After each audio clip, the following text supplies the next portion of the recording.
Sintayong bawa Garuda Muda panen rekor. Permainan keras Turkmenistan tak layak lolos Piala Asia U23. Kolaborasi Erick Thohir dan STY banjir pujian.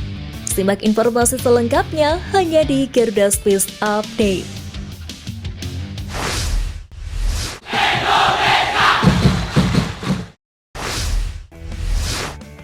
Timnas Indonesia U23 berhasil mengunci satu tiket putaran final Piala Asia U23 usai membungkam Turkmenistan dengan skor 2-0 di laga pamungkas.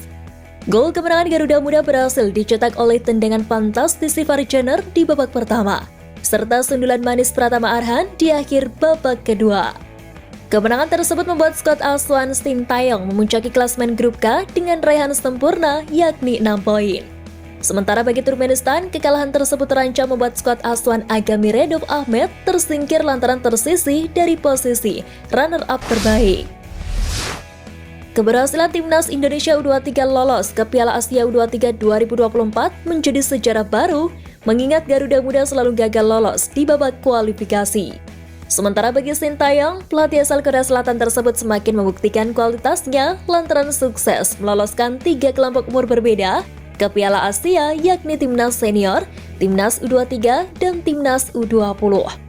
Kesuksesan tersebut sekaligus menjadi yang pertama lantaran belum ada pelatih yang menorehkan capaian tersebut. Hal itu sekaligus membungkam kritikan kepada Sintayong yang kerap jadi sorotan lantaran belum memberikan trofi bagi skuad Garuda. Meski berhasil lolos ke Piala Asia U23 2024, performa Garuda Muda di laga kontra Turkmenistan tampak mengalami penurunan. Usai membantai Taiwan dengan skor 9-0, Marcelino dan kawan-kawan terlihat berpuas diri hingga sering melakukan blunder passing serta egois. Tentu hal tersebut menjadi catatan hitam bagi Sintayong untuk serius menatap ajang berikutnya. Untung saja di laga kontra Turkmenistan, Sintayong jeli dengan menggunakan taktik 3 back, di mana Komang memperkuat kedalaman lini belakang bersama Elkan Bagot dan Rizky Ridho. Sementara Farjaner tampil konsisten sebagai metronom lini tengah dengan passing berkualitas serta tembakan jarak jauh yang berbuah gol. Sayangnya, nama-nama seperti Marcelino, Arkan Fikri, dan Witan Sulaiman tampak kurang kontribusi di laga kontra Turkmenistan. Konfederasi Sepak Bola Asia seakan mengindikasikan lebih mendukung Timnas Turkmenistan U23 lolos ke Piala Asia U23 2024 ketimbang Timnas Indonesia U23. Hal itu terlihat dalam preview pertandingan yang diunggah AOC di laman resmi mereka. Dalam review singkat yang mereka buat, AOC menyebut Timnas Indonesia U23 hanya butuh hasil imbang untuk lolos ke Piala Asia U23 2024 sebagai juara grup K. Namun dalam pandangan AOC, Timnas Turkmenistan U23 merupakan tim yang sedang naik daun dan berpotensi besar menyegel tiket putaran final. Namun fakta di dalam lapangan jauh berbeda. Garuda Muda unggul jauh dari segi kualitas pemain hingga skema permainan.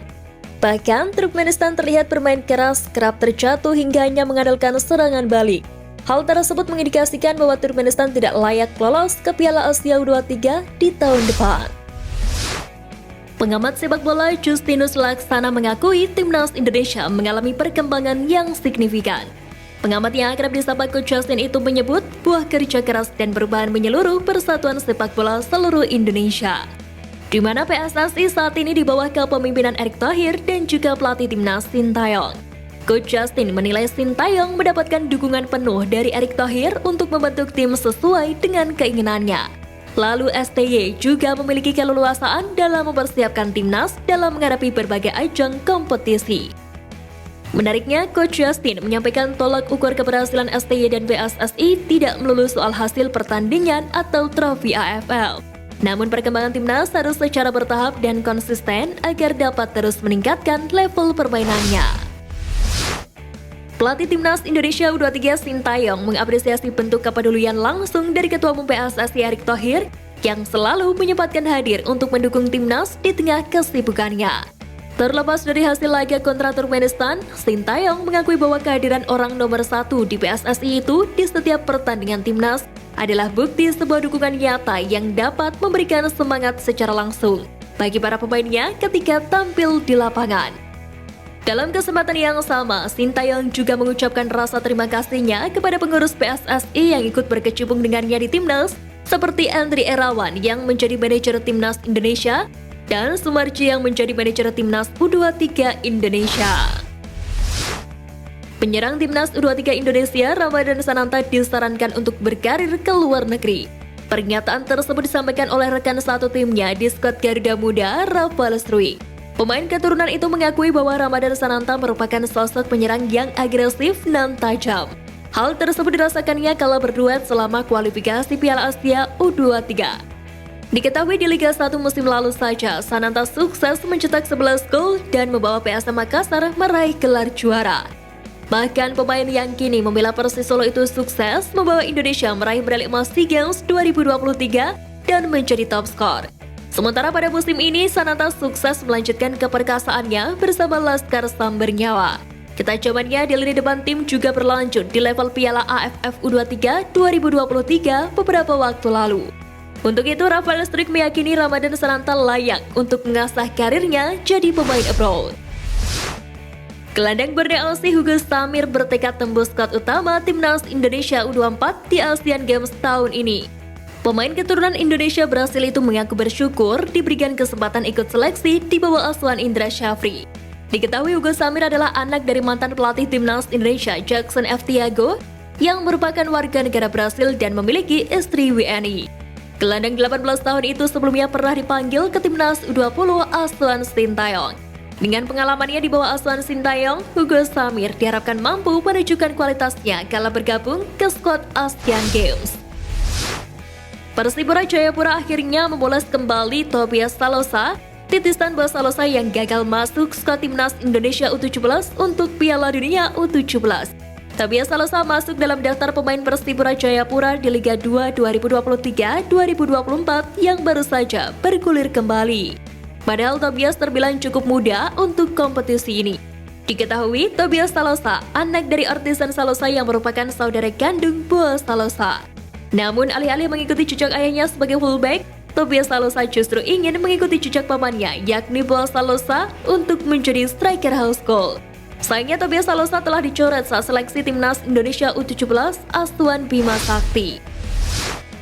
Pemerintah Republik Indonesia lewat Kementerian Keuangan mengucurkan 399,5 miliar rupiah untuk mendukung penyelenggaraan Piala Dunia U17 2023 yang dilangsungkan di tanah air mulai 10 November sampai 2 Desember mendatang.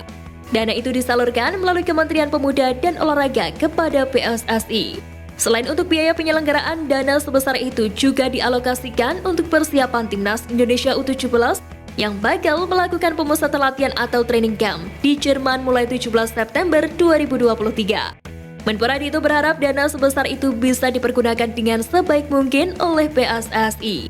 Dia pun memastikan bakal ada pengawasan yang ketat terkait penggunaan kas negara tersebut. Ketua Umum PSSI Erick Thohir memastikan timnas Indonesia U17 akan memiliki agenda padat selama menjalani pemusatan latihan di Jerman. Sang pelatih Bima Sakti akan mendampingi timnya berangkat pada 16 September mendatang. Rencananya, skuad besutan Bima Sakti akan ditempat latihan selama kurang lebih 1 bulan. Selama di sana, mereka akan berlatih di fasilitas yang sudah disediakan oleh Borussia Dortmund. Erick Thohir menjelaskan bahwa selama pemusatan latihan tersebut, timnas Indonesia U17 akan melakoni berbagai pertandingan uji coba. Erick Thohir bahkan menyebut bahwa ada 6 tim yang berpeluang menjadi lawan Garuda Asia. Erick Thohir telah memastikan kehadiran Presiden FIFA Gianni Infantino di Indonesia selama Piala Dunia U17 2023. Infantino juga akan mengecek training center yang ada di ibu kota Nusantara. Hal itu disampaikan Erick Thohir setelah menerima bantuan dana dari Kementerian Pemuda dan Olahraga senilai 399,5 miliar rupiah. Hadirnya pimpinan tertinggi Federasi Sepak Bola Dunia tentu akan menjadi nilai tambah bagi Indonesia selaku tuan rumah. Diketahui bersama, turnamen itu akan digelar di 4 kota Indonesia pada 10 November sampai dengan 2 Desember 2023 mendatang. Sementara terkait dana kesuksesan, Erick mengatakan tidak mau membuat Kemenpora kecewa dengan dana besar yang sudah digelontorkan. Pria yang juga menjabat sebagai Menteri Badan Usaha milik negara itu juga berharap prestasi timnas Indonesia U17 meningkat. Sekian Flash News kali ini Sobat Garuda, mari terus dukung perjuangan timnas Indonesia. Nantikan Flash News Edition dari Garuda Space selanjutnya. Terima kasih dan salam olahraga.